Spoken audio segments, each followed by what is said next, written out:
Hello বন্ধুরা, নমস্কার সকলকে।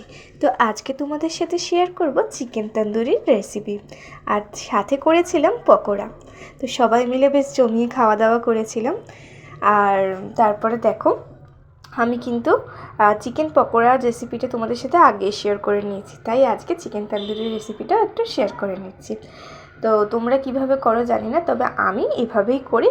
তো প্রথমে চিকেনগুলোকে ভালো করে ধুয়ে নিয়ে আমি ভালো করে কাট লাগিয়ে দিয়েছিলাম লেগ পিসগুলোতে। একটু কেটে নিলে কি হয়, মশলাটা ভালোভাবে ঢোকে।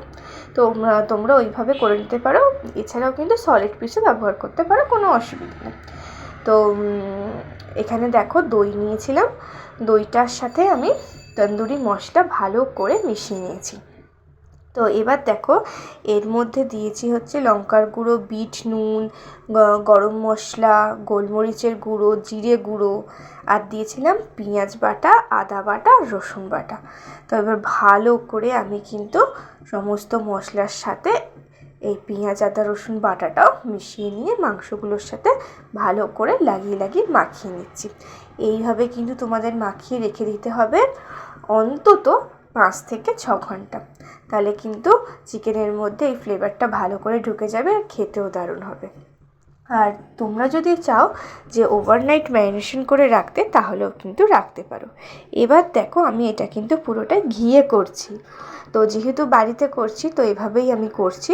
প্রথমে কড়াই ঘি দিয়ে কিন্তু আমি ভালো করে চাপা দিয়ে চিকেনটাকে সিদ্ধ করে নেবো। আর দেখো, এক সাইডে হচ্ছিল আমার চিকেন পকোড়া। তো সেদিনকে চিকেন পকোড়াও তো করেছিলাম। তো এই রেসিপিটা পেয়ে যাবে তোমরা আমার ইউটিউব চ্যানেলে।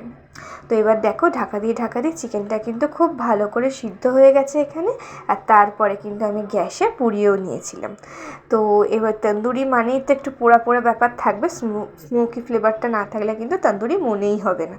তো ভালো করে পুড়িয়ে নিয়েছি। আর তারপরে দেখো দেখতে কেমন লাগছে। আর তার সাথে কিন্তু তন্দুরির স্পেশাল চাটনি, ধনে পাতা, পুদিনা পাতা আর টক দই দিয়ে বানিয়েছিলাম। আর একটু চিলি